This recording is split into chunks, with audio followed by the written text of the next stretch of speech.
Hey there, I'm Jackie Ferris. This week on the 302, we are at Winterthur checking out the buzz behind their apiary program. Everybody loves honey, but we're going to tell you exactly how it's made and a revolutionary new hive that could change beekeeping as we know it. Get ready, the buzz on the 302 is headed your way.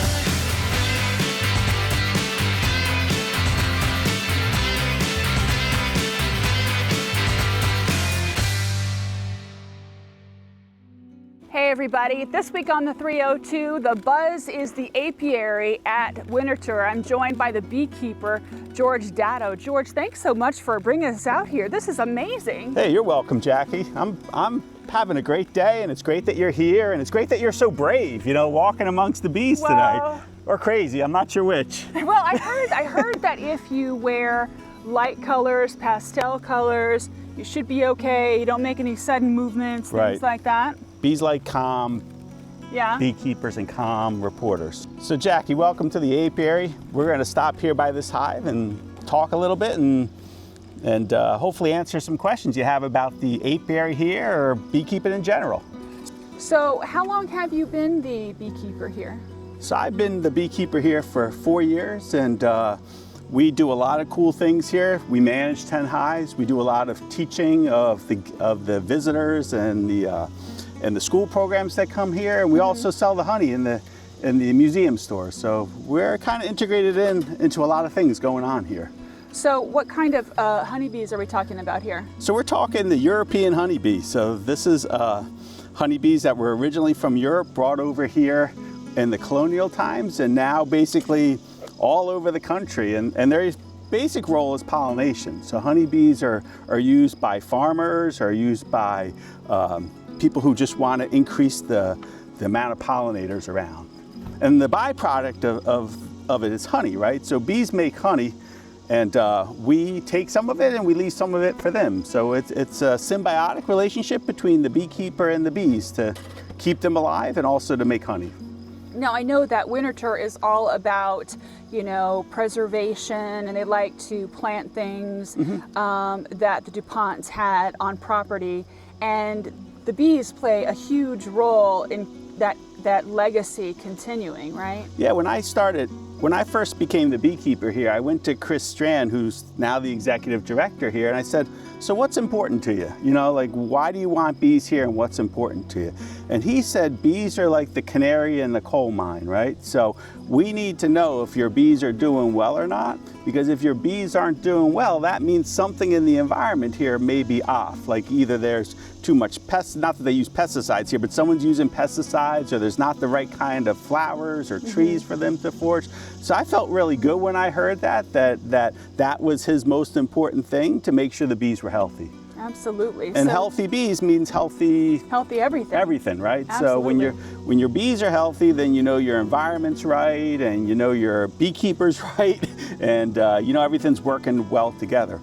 And I'm happy to say that in the last 4 years, we've had almost none of these hives die, which is amazing, right? And that's what you want. You want sort of sustainable beekeeping. You want your beekeeping just to keep going and be productive. Now, is that because of the practices or the environment or a little bit of everything? I mean, because I can imagine it's a lot of work to make sure a hive thrives. Yeah. So when you look at colony survival and apiary sustainability, there's basically 3 things when you think about it. One is the bees, right? Do you have good bees? Not all bees are equal. So there are some bees that are better at keeping healthy and doing well in this area. So that's factor 1. Factor 2 is obviously environment, right? Are your bees located in an area that's got a lot of trees and a lot of flowers? And lastly, does the beekeeper have a clue of what he or she is doing? And if you put all 3 of those things together, then you have great bees.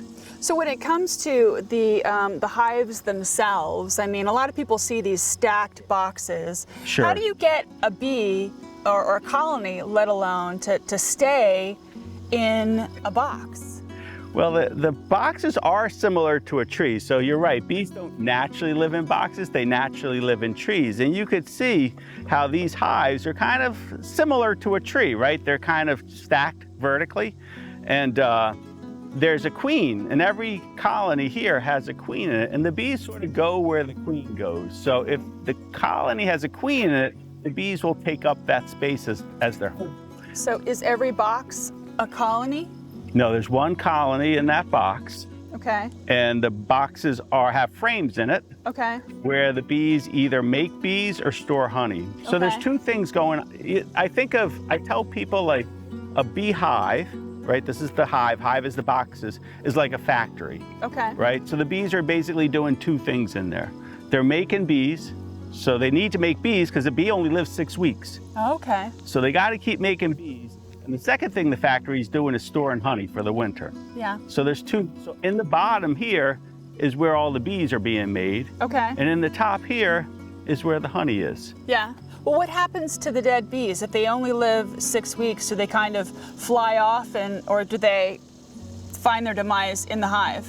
Usually, well, there's two things that can happen. One, when a bee gets to be about 6 weeks old, it may make its last foraging flight. It may go out and not make its way back.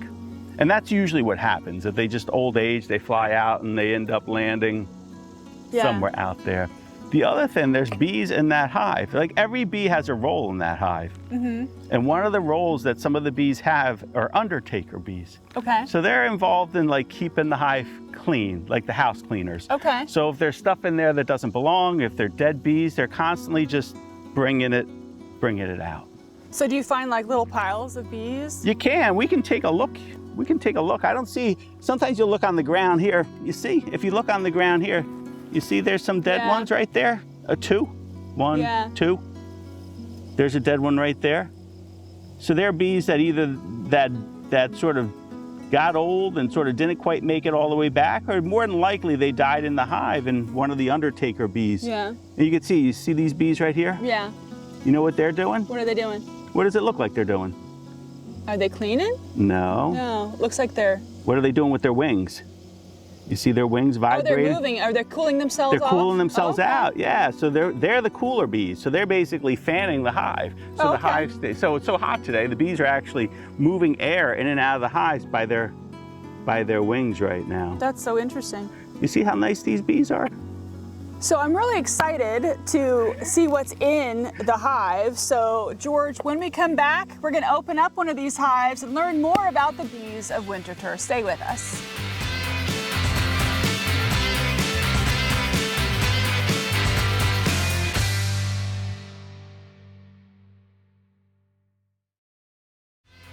I'm Heather Campbell-Coyle from the Delaware Art Museum, and I love the local stories of the 302.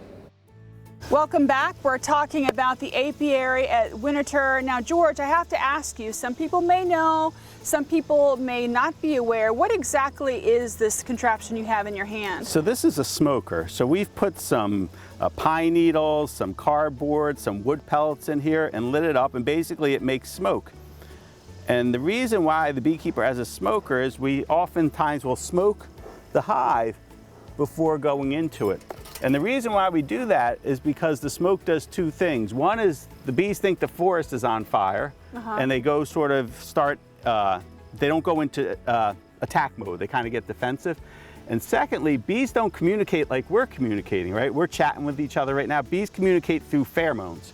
Okay. So the smoke blocks the pheromone transmission from bee to bee. So if we create a bunch of smoke between us, it's harder for us to smell each other or communicate that way. Okay. So when we go into these hives, we want these bees to stay chill. I agree. We want chill bees. We don't want bees that think that we're a bear.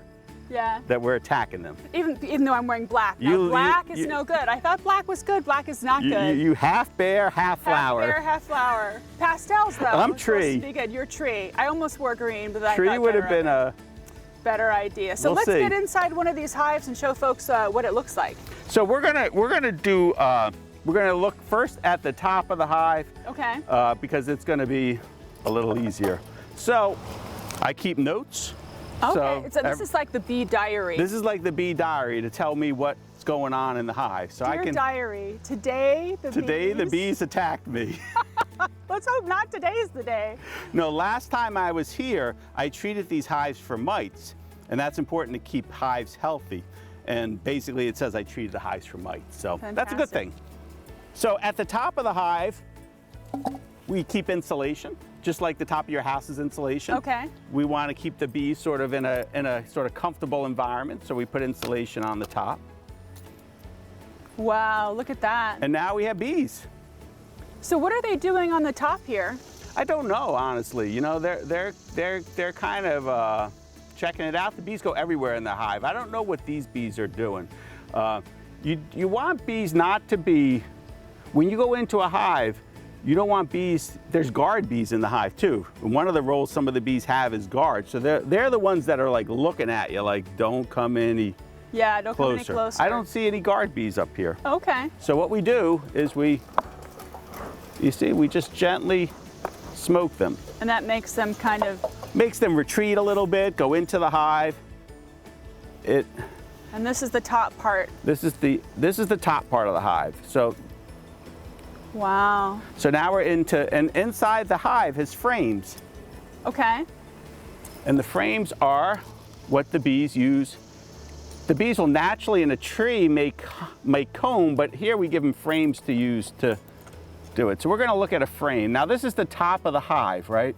So if you remember what I said, the camera. what I said right at the top of the hive is honey. Wow. You want to hold? Sure. So this frame, tell me about how much you think that frame weighs. 5 pounds. That's about right. That weighs about 5 pounds, and all this is honey. So this is honey that's capped, and this is honey they're gonna cap. So this is all honey that they're making. That's one of the jobs of the factory, is to store honey for the winter, and that's what that frame is. Here you go. I'm gonna give it back to you so nobody gets mad at me. You're doing a great job. Because they know you. Thank you. You know, usually sometimes I put on suits. Yeah. But today, It's too hot for a suit. it's too hot for a suit. Yeah, seriously. I'm And- all like sweaty. And what we need to do, remember, the most important thing is stay Calm. calm. What you don't want to do about bees is like wave your hands Yeah. or shout loudly or run away. If you're calm, the bees will be calm. So that's what we're trying to do today. So this is a great frame of honey, exactly what we expect at the top of the hive, just the stores for the winter. Because they're going to need this to survive. You know, bees survive the winter in the hive. So there's about 10,000 bees that will survive the winter in the hive, and they need to have food. And their food for the winter is the honey. Food? I mean, do you take the honey out? How often do you take the honey out? Well, this kind of hive will make about 60 or 70 pounds of honey. Yeah. And they need about 40 to survive the winter. So Okay. half of it we take and half of it we leave for them. Wow. So far, so good. So we've looked at the cells, but down here, this is where they live. This is where they generate the new bees, down the bottom. Making the bees. Making the bees. So a bee only lives 6 weeks. So if you weren't constantly making new bees, your hive would basically. And that's the queen's job, is That's the to queen's make job, the to make the bees. bees. And they're very protective of their queen. They are. So far, so good, Jackie. How do they know, as far as if a bee lives 6 weeks, that means the queen lives 6 weeks. Queen so lives 3 years. She lives 3 years. Yeah, so the queen's the lucky one that lives longer than everybody else. And the regular bees live 6 weeks. So we went into the top of the hive to find the honey. Now we're going to go into the bottom of the hive to find where the queen is and where she's making new bees. Okay. So normally in a beehive, there's boxes on top of boxes on top of boxes. And you have to remove all the top boxes to get to the bottom box. Right. In this hive, you can get to the bottom box without removing all the top boxes.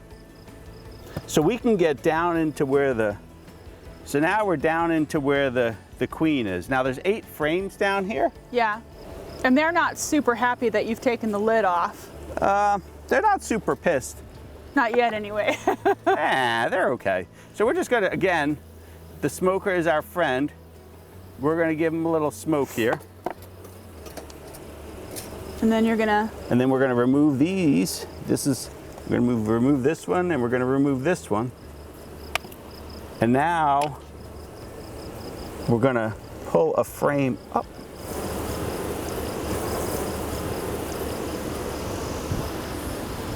So actually, this is a different frame. This does not have baby bees on it, but I can show you what this has on it. Wow. This has pollen on it. Yeah. You see all the different colors Yeah. on that frame? The oranges and Yeah. the yellows and the reds, that's all pollen. So that's their protein source. So that's pollen, that's down in the factory. Well, you know what? Let's take a break first because I want to talk about this hive in particular because you and your partners invented this. So we're going to take a quick break, and when we come back, we're going to talk a little bit about this state-of-the-art beehive. We'll be right back.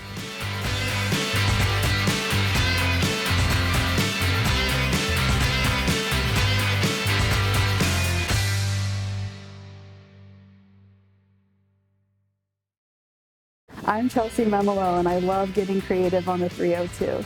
Welcome back. We're joined by Nat Wolf and Dave McNeely. They are partners with George on a revolutionary hive. So, Nat, tell us what's so special about this hive that we've been looking at? Well, like I tell everybody, over the years, since the late 1800s, there was a fella in Philadelphia, his last name was Langstroth, who developed this type of beehive. And this has been the quintessential way to manage bees ever since. What we've done and what makes this special is, while you're managing a Langstroth hive, in order to get down into the bottom to check your queen and your brood, it was always necessary to remove the top boxes. The top boxes can get very heavy.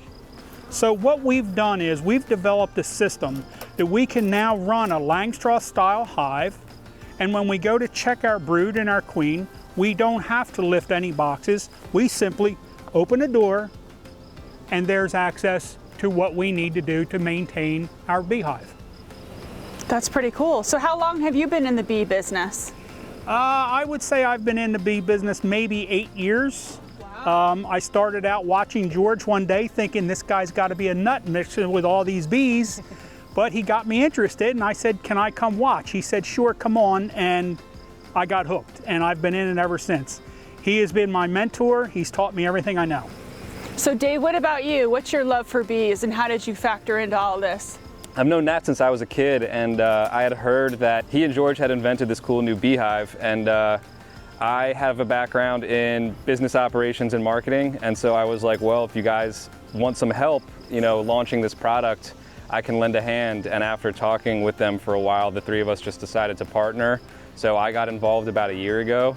And so yeah, Nat and George had invented this and started working on prototypes for this about 8 years ago, but it was really about 1 year ago that we decided to form the Keeper's Hive, it's called, and then really we're actually launching fundraising on Indiegogo right now, doing crowdfunding. So you know, we're getting the first batch of them out there, and you know, we're looking forward to seeing how things go from here. Yeah.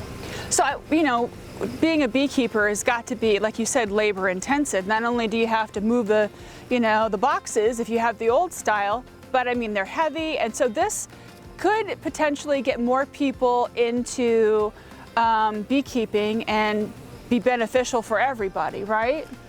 Yes, you know, sometimes when we go to these different beekeeping conventions and things, we've noticed that there's a very large number of women who love to beekeep, and sometimes they say, I have to get my husband to come with me to do the lifting. Yeah. And the husbands are like, yeah, I really don't like it. So it is kind of a neat thing that now we can offer a way that they can keep bees without doing the lifting. There's also a lot of other people with physical disabilities. I have them myself. My back is not what it should be to be lifting heavy weights. This allows people, as they go up in age, to be able to continue their hobby. They don't have to quit just because I can't lift anymore. And as a beekeeper, if you tell me I can do it easier, Easier is always better. Easier may be better, right? Absolutely, absolutely. So when it comes to the honey, you sell the honey in the store, but is it here at Winterthur, but does it go anywhere else?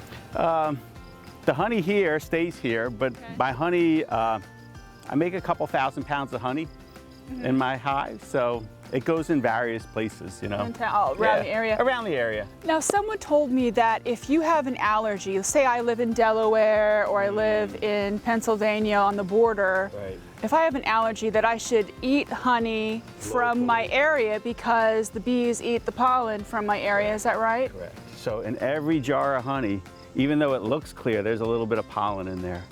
And that pollen, when you eat the honey, you eat the pollen, and then your body becomes desensitized over time to that allergy.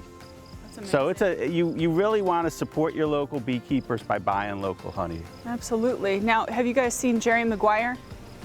A long time ago. That little kid that goes, did you know that bees can smell fear? They can smell fear. That's a thing, right? Yeah, and I see they're buzzing me more than you, so you're calmer, I'm less, super- I'm calm you're as a less cucumber. fearful than I am today. I'm starting to get a little buzz. But I've seen you. You basically I pick just them gently off. pick them off and put them back in the I hive. could have sworn I saw you pick one out of your mouth and put it down just like a second ago, and I was like, oh my God. George is unfazed by it. Yeah. I'm unfazed. So is there anything special that you do whenever you come out? I mean, do they like music? Do you talk to them, or do you just get in, do what you got to do and go? Honestly, I try to disrupt them as little as possible. I try to use my smoke. I try not to be a bear. Yeah. But it's like they know you, They know me. because it's your smell, because it's all about pheromones. They know me. You come. George is here. George. And he brought a friend. Absolutely. And have you gotten stung? No, I haven't gotten. I don't want to poke the bear. That's So- another advantage of the keeper's hive is when you do have to go through your bees, you don't have to disturb the entire colony by lifting off all the boxes. Yeah. All you have to do is access the bottom chamber. To get into. Right. That's amazing. So you're not disturbing 60,000 bees. So if somebody wants to contribute to the, is it Indiegogo? Indiegogo. Somebody wants to buy the honey, where do they got to go? What's the situation? Give me Well- all the addresses. Well, if they want to help us launch our company or buy a hive, they go to Indiegogo, look at the Keeper's Hive. We have a page there. You can donate. You can buy a hive there. So that's point one. Point two, if you want to buy local honey, go to the Winterthur Museum store. We have honey in there. It's super fresh. It's super good. They're super nice in there. You can do that. And drop me I don't know if you guys do comments. Just say hi, George, you know. Hi, George. We're doing well. Excellent. George, Dave, Nat, thank you so much for coming out. I know it was really hot and the bees are all over the place. I appreciate your time. Thank you. Hey, thanks for coming out and giving us yeah. your time. Oh, you bet. And you're a future beekeeper. I can am. sense it. I am. Backyard beekeeper. Don't tell my Backyard husband I'm beekeeper coming home Jackie. with a hive. We'll be right back.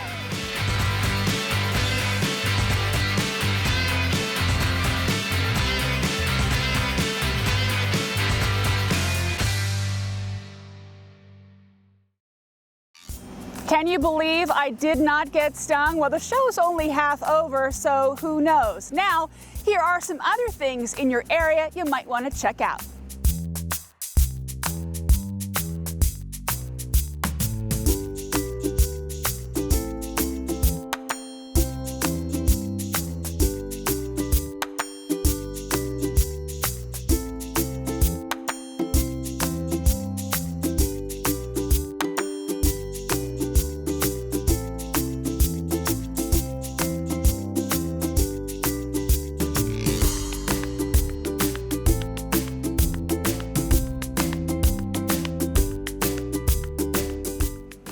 For more information on Winterthur's apiary program or any of the events or exhibits here, you can visit winterthur.org. That'll do it for this week's episode of the 302. Make sure you follow us on Facebook for behind-the-scenes footage you're just not going to see anywhere else. We're going to leave you now with some beauty shots of the bees and this gorgeous pasture and all the trees that surround it.